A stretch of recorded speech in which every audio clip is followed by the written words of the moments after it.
SIR এর জন্য ভোটারদের বাড়ি বাড়ি যেতে শুরু করেছেন বিএলওরা, কিন্তু তারা নিরাপত্তাহীনতায় ভুগছেন। এই বিষয়ে অবস্থান স্পষ্ট করলেন রাজ্য বিজেপির এক শীর্ষ নেতা। তিনি বলেন, বিএলওদের নিরাপত্তা দেবার দায়িত্ব নির্বাচন কমিশনের, আমরা এর মধ্যে ঢুকবো না।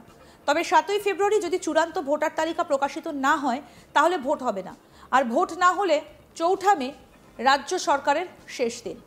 5ই মে থেকে রাজ্যে রাষ্ট্রপতি শাসন জারি হয়ে যাবে। তাই চাপে বিজেপি নয়, চাপে রয়েছে তৃণমূল। বিজেপি শুধু দূর থেকে দেখবে। সোমবার 3রা নভেম্বর হাওড়ায় এই মন্তব্য করেছেন রাজ্যের বিরোধী দলনেতা শুভেন্দু অধিকারী। তিনি বলেন, এসআইআরকে ইস্যু করে আসলে রাজ্যের বিভিন্ন দুর্নীতির ইস্যুগুলো থেকে নজর ঘুরিয়ে দিতে চাইছে তৃণমূল কংগ্রেস। কারণ তৃণমূল জানে তুমুল সরকারি বিরোধিতা। এসআইআর হলে মুশকিল আছে, রাজ্যে চাকরি নেই, প্রচুর মানুষ ভিন রাজ্যে চলে যাচ্ছে, পরিযায়ী শ্রমিকেরা পেটের টানে বাইরে কাজ করতে যাচ্ছেন, নারী নির্যাতন, কন্যা সুরক্ষা সব ভুলিয়ে দিতে চায় মমতা ব্যানার্জি। নির্বাচন কমিশন বুঝে নেবে। কি বলেছেন এই বিষয়ে শুভেন্দু অধিকারী, রাজ্যের বিরোধী দলনেতা? আসুন শোনাই। আমরা শুধু ওয়েট করছিলাম এসআইআর এর ঘোষণার জন্য। 7 তারিখে ভোটার লিস্ট বেরোবে তো ভোট হবে, 7 তারিখে ফাইনাল ভোটার লিস্ট বেরোবে না তো ভোট হবে না। কার কি? 4 মে সরকারের শেষ, 5 তারিখে রাষ্ট্রপতি শাসন।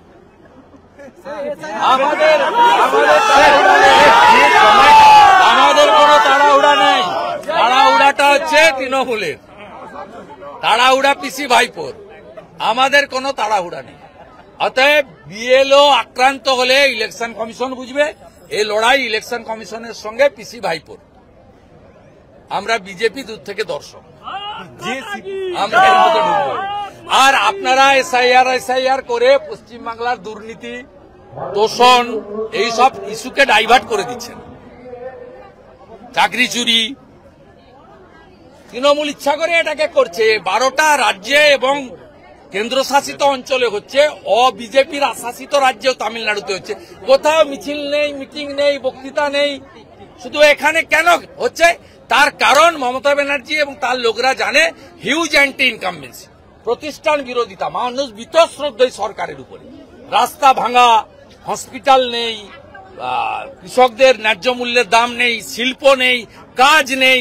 আজকেই 2টো পরিযায়ী শ্রমিকের বাড়ি থেকে ঘুরে এলাম। একটা 26 বছরের বয়স, 30 বছরের, 60 লক্ষ পরিযায়ী শ্রমিক। এই সাঁকরাইলে অন্তত 30-40 হাজার ছেলে, হিন্দু আছে, মুসলিমও আছে, পেটের টানে বাইরে কাজ করে। এই জেলাতে প্রত্যেকটা আমতা, উদয়নারায়ণপুর, পাঁচলা, এমন জায়গা পাবেন না, শ্যামপুর, আপনি যেখান থেকে হাজারে হাজারে ছেলে বাইরের রাজ্যে চলে গেছে এই মমতা ব্যানার্জির জন্য। দায়ী মমতা ব্যানার্জি। অন্য সব ইস্যুকে ডাইভার্ট করার জন্য, নারী নির্যাতন, কন্যা সুরক্ষা সব ভুলিয়ে দিতে চায়। তাই এসআইআর নিয়ে এইসব কাণ্ড করছে। ইলেকশন কমিশন বুঝে নিবে। যে সিপিএম একটা সময় এসআইআর এর বিরোধিতা করেছিল তারা এখন হেল্প ডেস্ক খুলছে। যে সিপিআইএম এসআইআর এর বিরোধিতা করেছিল তারা হেল্প ডেস্ক কিছু নেই, অস্তিত্ব নেই। ও পার্টি হিন্দু ভোট কাটে তৃণমূলকে সাহায্য করার জন্য। 21-এ 55টা হিন্দু সিট ভোট কেটে গিফট করেছে তৃণমূল, এবং 24-এ 12টা লোকসভা সিট গিফট করেছে তৃণমূলকে শুধু হিন্দু ভোট কেটে। মুসলিমদের ভোট ওরা পায় না। মুসলিমদের কিছুজন মিছিলে গেলেও সিপিএমকে ভোট দেয় না, তারা তৃণমূলকেই ভোট দেয়। আর এরা হিন্দু ভোট কেটে 6% ভোট নিয়ে পশ্চিমবাংলায় যাতে হিন্দু শেষ হয়ে যায় সেই কাজটা করছে। কারণ এদের তো ভারতের প্রতি কোনো মমত্ববোধ নেই। এদের হেডকোয়ার্টার তো চীনে, তা ভারত থাকলেও বা চলে গেলেও তাদের কি আছে? সিএ কি ভয় পাচ্ছে তৃণমূল যে মানুষ নাগরিকত্ব পেয়ে যাবে, তাতে তারা তাদের যে ভোট ব্যাংক মানুষকে যে বোঝানো সেইটা এতদিনে তাদের বিফলে চলে যাবে 2026-এর আগে? মৃত ভোটের ছাপ্পা মারে বিকালবেলা ক্যামেরা বন্ধ রেখে। অবৈধ ভোটে ভোট দেয়। 3 জায়গায় নাম আছে, 8 দফায় ভোট হয়। একদিন মালদায় ভোট দেয়, একদিন নদিয়ায় ভোট দেয়, একদিন কলকাতা ভবানীপুরে ভোট দেয়, একদিন গিয়ে ক্যানিং এ ভোট দেয়। এগুলো বন্ধ হয়ে যাবে। আর কয়েক লক্ষ বাংলাদেশি মুসলিম, তাদের নাম কিছুতেই উঠবে না, তাদের কোনো স্কোপ নেই। এটা জেনে শুনেই করছে যে ভোট ব্যাংক চলে যাবে। এবং লড়াইটা তো খুব সিম্পল, 2,33,00,000 আর ছাপ্পা মেরে 2,75,00,000, 22 লক্ষের ডিফারেন্স, মাত্র 22 লক্ষের ডিফারেন্স, 42 লক্ষের ডিফারেন্স। 22 লক্ষ পেলেই কাজ। আমরা 39, ওরা 46, 3-4 আগে বিজেপিকে আনো ভাই, সব হবে। তা আগে এই কারণেই সব করছে। আমি পরিশেষে আপনাকে আরেকটা কথা বলে শেষ করব।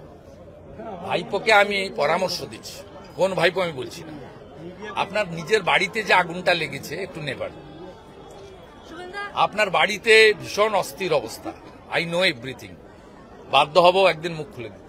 ইতিমধ্যেই এসআইআর এর পর্ব শুরু হয়েছে। 4 নভেম্বর থেকে এসআইআর এর পর্ব শুরু হবে, এটা আগেই নির্বাচন কমিশনের তরফ থেকে বলে দেওয়া হয়েছিল এবং সেই মতো 4 তারিখ থেকেই শুরু হয়ে গেছে। তবে এবার এসআইআর এর জন্য বাড়ি বাড়ি যেতে শুরু করে দিয়েছেন বিএলওরা, কিন্তু তারা নিরাপত্তাহীনতায় ভুগছেন। এই বিষয়ে একেবারে অবস্থান স্পষ্ট করেছেন বিজেপির শীর্ষ নেতা একজন। তিনি বলছেন বিএলওদের নিরাপত্তা দেবার দায়িত্ব নির্বাচন কমিশনের এবং ইতিমধ্যেই বিজেপির তরফ থেকেও একটা হেল্পলাইন নাম্বার খোলা হয়েছে। তবে তিনি বলছেন যে আমরা এর মধ্যে ঢুকবো না, যদি 7ই ফেব্রুয়ারি চূড়ান্ত ভোটার তালিকা প্রকাশিত না হয় তাহলে ভোট হবে না, আর ভোট না হলে 4 মে রাজ্য সরকারের শেষ দিন, তাহলে 5 তারিখ থেকে একেবারে রাষ্ট্রপতি শাসন জারি হয়ে যাবে। তাই চাপে বিজেপি নয়, চাপে রয়েছে তৃণমূল কংগ্রেস। বারবার বিরোধী দলনেতার মুখে, বিজেপি নেতাদের মুখে বিভিন্ন সময়ে আমরা শুনতে পাই যে তারা রাষ্ট্রপতি শাসনের দাবি করছেন। রাজ্যে আইন শৃঙ্খলার পরিস্থিতির নাকি অবনতি হয়েছে, একাধিক অভিযোগ, একাধিক ইস্যুকে তুলে ধরে রাষ্ট্রপতি শাসন জারির কথা বলছেন।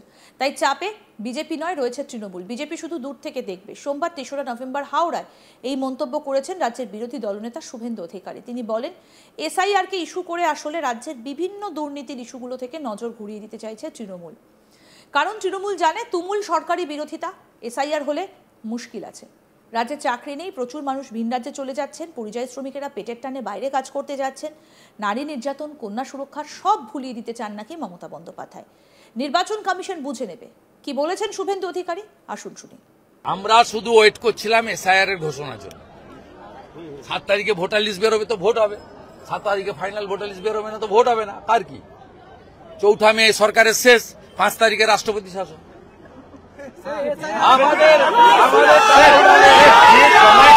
আমাদের কোনো তাড়াহুড়া নেই, তাড়াহুড়াটা হচ্ছে তৃণমূলের, তাড়াহুড়া পিসি ভাইপোর, আমাদের কোনো তাড়াহুড়া নেই।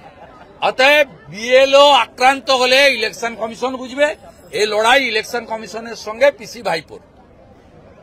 আমরা বিজেপি দূর থেকে দর্শক, আমরা এর মধ্যে ঢুকবো। আর আপনারা এসআইআর করে পশ্চিমবাংলার দুর্নীতি, দূষণ, এইসব ইস্যুকে ডাইভার্ট করে দিচ্ছেন। চাকরি চুরি তৃণমূল ইচ্ছা করে এটাকে করছে। 12টা রাজ্যে এবং কেন্দ্রশাসিত অঞ্চলে হচ্ছে, বিজেপির শাসিত রাজ্যেও তামিলনাড়ুতে হচ্ছে। কোথাও মিছিল নেই, মিটিং নেই, বক্তৃতা নেই, শুধু এখানে কেন হচ্ছে তার কারণ মমতা ব্যানার্জি এবং তার লোকরা জানে হিউজ অ্যান্টি ইনকামবেন্সি, প্রতিষ্ঠান বিরোধিতা, মানুষ বীতশ্রদ্ধই সরকারের উপরে। রাস্তা ভাঙা, হসপিটাল নেই, কৃষকদের ন্যায্য মূল্যের দাম নেই, শিল্প নেই, কাজ নেই। আজকেই 2টো পরিযায়ী শ্রমিকের বাড়ি থেকে ঘুরে এলাম, একটা 26 বছরের বয়স, 30 বছরের, 60 লক্ষ পরিযায়ী শ্রমিক। এই সাঁকরাইলে অন্তত 30-40 হাজার ছেলে, হিন্দু আছে, মুসলিমও আছে, পেটের টানে বাইরে কাজ করে। এই জেলাতে প্রত্যেকটা আমতা, উদয়নারায়ণপুর, পাঁচলা, এমন জায়গা পাবেন না, শ্যামপুর, আপনি যেখান থেকে হাজারে হাজারে ছেলে বাইরের রাজ্যে চলে গেছে এই মমতা ব্যানার্জির জন্য। দায়ী মমতা ব্যানার্জি অন্য সব ইস্যুকে ডাইভার্ট করার জন্য, নারী নির্যাতন, কন্যা সুরক্ষা সব ভুলিয়ে দিতে চায়। তাই এসআইআর নিয়ে এইসব কাণ্ড করছে, ইলেকশন কমিশন বুঝে নেবে। আরো আপডেট পেতে দেখতে থাকুন আজ তাক বাংলা, সাবস্ক্রাইব করুন, নোটিফিকেশন পেতে বেল বাটন অপশন প্রেস করুন।